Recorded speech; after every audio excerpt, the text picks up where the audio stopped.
આકાશવાણી ભુજ સમાચાર પરેશ મારું વાંચે છે. નમસ્કાર. રાજ્ય સરકારે તેમના દિવ્યાંગ કર્મચારીઓને બઢતીમાં અનામતનો લાભ આપવા યોગ્ય નીતિ નક્કી કરવા ઉચ્ચ કક્ષાની સમિતિની રચના કરી. મુખ્ય સચિવની અધ્યક્ષતા હેઠળની 5 સભ્યોની સમિતિ દિવ્યાંગ અધિકારીઓ અને કર્મચારીઓની બઢતીમાં અનામત આપવા યોગ્ય નીતિ અને તેના અમલ માટેના પગલાં અંગે ભલામણ રજૂ કરશે.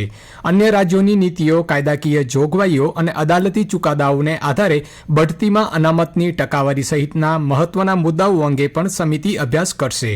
સાથે જ સમિતિને જરૂર જણાય ત્યારે કોઈપણ વિભાગ અને કચેરી પાસેથી જરૂરી માહિતી અને અભિપ્રાય મેળવવાની સત્તા પણ અપાઈ છે.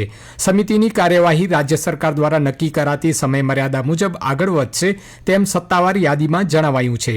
ઉલ્લેખનીય છે કે આ સમિતિમાં સામાન્ય વહીવટ વિભાગ, સામાજિક ન્યાય અને અધિકારીતા વિભાગ તથા કાયદા વિભાગના ઉચ્ચ અધિકારીઓ ઉપરાંત દિવ્યાંગ વ્યક્તિઓ માટેની કચેરીના કમિશનરોનો સમાવેશ કરાયો છે. સાબરકાંઠા અને નવસારીમાં પાયલોટ પ્રોજેક્ટની સફળતા બાદ આગામી 25 ઓગસ્ટથી કચ્છ સહિત સમગ્ર રાજ્યમાં સબસિડીવાળા રાસાયણિક ખાતરનું વિતરણ સરકારની મોબાઈલ એપ્લિકેશન દ્વારા કરવામાં આવશે. વિતરણ વ્યવસ્થાને વધુ પારદર્શક બનાવવા ભારત સરકારે ફ્રેમવર્ક ફોર ફર્ટિલાઇઝર ડિજિટલ વ્યવસ્થા અમલમાં મૂકી છે, જે ગૂગલ પ્લે સ્ટોર પરથી ડાઉનલોડ કરી શકાશે.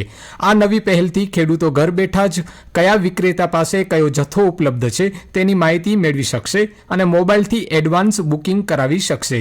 બુકિંગ કર્યાના 2 દિવસમાં જથ્થો ખરીદી લેવાનો રહેશે, અન્યથા બુકિંગ રદ થઈ જશે.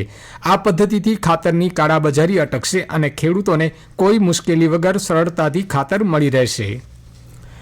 કચ્છમાં વરસાદ ખેંચાતા દિવસે ને દિવસે જળસંકટની સ્થિતિ વિકટ બની રહી છે, જેમાં પૂર્વ કચ્છની સરખામણીએ પશ્ચિમ કચ્છમાં સ્થિતિ વધુ ચિંતાજનક છે. જો આગામી દિવસોમાં પાછોતરી મેઘકૃપા ન વરસે તો કપરી પરિસ્થિતિ સર્જાઈ શકે છે. જિલ્લાના મધ્યમ સિંચાઈના 20 ડેમમાં હાલ માત્ર 22% પાણી બચ્યું છે, જેમાંથી ફતેહગઢ સિવાય માત્ર 8 ડેમમાં 40%થી વધુ જથ્થો છે. બીજી તરફ નાની સિંચાઈના 170 ડેમમાંથી 89 ડેમ તળિયાઝાટક છે, માત્ર 8 ડેમ જ છલકાયા છે.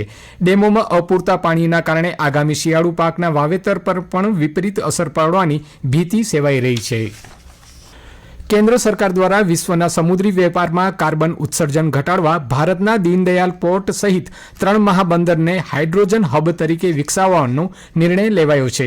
આ દિશામાં નવતર પહેલ કરીને કંડલા ખાતે ગ્રીન હાઇડ્રોજન કોન્ક્લેવનું આયોજન કરવામાં આવ્યું હતું. કેન્દ્રીય શિપિંગ મંત્રી સર્વાનંદ સોનોવાલે વર્ચ્યુઅલી સંબોધન કરી ડીપીએની પહેલોને બિરદાવી હતી. કોન્ક્લેવમાં વિદેશી પ્રતિનિધિઓએ ભારતના પ્રથમ 1 મેગાવોટ ગ્રીન હાઇડ્રોજન પ્લાન્ટ અને પોર્ટની સુવિધાઓની મુલાકાત લીધી હતી. ડીપીએ ચેરમેન સુશીલ કુમાર સિંઘે ઉદ્યોગપતિઓને make in India make for the world અંતર્ગત પોર્ટ પર રોકાણ કરવા અનુરોધ કર્યો હતો. સ્વચ્છ ઉર્જા અને ટકાઉ દરિયાઈ વિકાસ અંગે આ કોન્ક્લેવમાં વિશેષ ચર્ચાઓ થઈ હતી.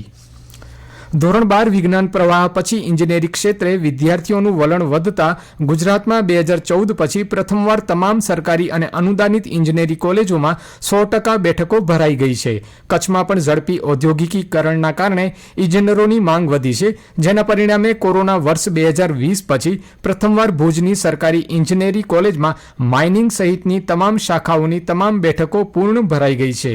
નિષ્ણાતોના મતે બજારમાં ઇજનેરોની માંગ વધવા ઉપરાંત સરકારી કોલેજોનું ગુણવત્તાયુક્ત શિક્ષણ અને નજીવી ફી પણ આ સફળતા પાછળનું મુખ્ય કારણ છે. દર વર્ષે 20 ઓગસ્ટના રોજ વિશ્વ મચ્છર દિવસ ઉજવાય છે, જે વર્ષ 1897માં સર રોનાલ્ડ રોસ દ્વારા માદા એનોફિલિસ મચ્છરથી મલેરિયા ફેલાતો હોવાની શોધની યાદમાં મનાવાય છે. આ દિવસનો મુખ્ય હેતુ મચ્છરજન્ય રોગો સામે જનજાગૃતિ ફેલાવવાનો છે. કલેક્ટર અનિલ રાણાવસિયા અને જિલ્લા વિકાસ અધિકારી ઉત્સવ ગૌતમના માર્ગદર્શન હેઠળ આરોગ્ય વિભાગ દ્વારા જિલ્લામાં મલેરિયા, ડેન્ગ્યુ અને ચિકનગુનિયાના નિયંત્રણ માટે સઘન કામગીરી ચાલી રહી છે. આરોગ્ય વિભાગે નાગરિકોને મચ્છરદાનીનો નિયમિત ઉપયોગ કરવા અને આસપાસ પાણી જમા ન થવા દેવા અપીલ કરાઈ છે. ભુજ ખાતે rotary club of Bhuj wall city દ્વારા સ્વર્ગસ્થ અંકિતભાઈ શાહની સ્મૃતિમાં મેગા રક્તદાન કેમ્પ યોજાયો હતો. આ કેમ્પમાં ઉત્સાહભેર કુલ 121 યુનિટ રક્ત એકત્રિત કરાયું હતું. કલેક્ટર સહિતના મહાનુભાવોએ સ્વયં રક્તદાન કરી નાગરિકોને પ્રેરણા પૂરી પાડી હતી. થેલેસેમિયા જાગૃતિ અને રક્તની અછત નિવારવા યોજાયેલા આ સેવા યજ્ઞમાં વિવિધ સંસ્થાઓનો સહયોગ સાંપડ્યો હતો, તેમજ મૃતક અંકિતભાઈના પરિવાર દ્વારા 25,000નું વિશેષ દાન આપવામાં આવ્યું હતું. અને આ સાથે સમાચાર બુલેટિન પૂરું થયું. નમસ્કાર.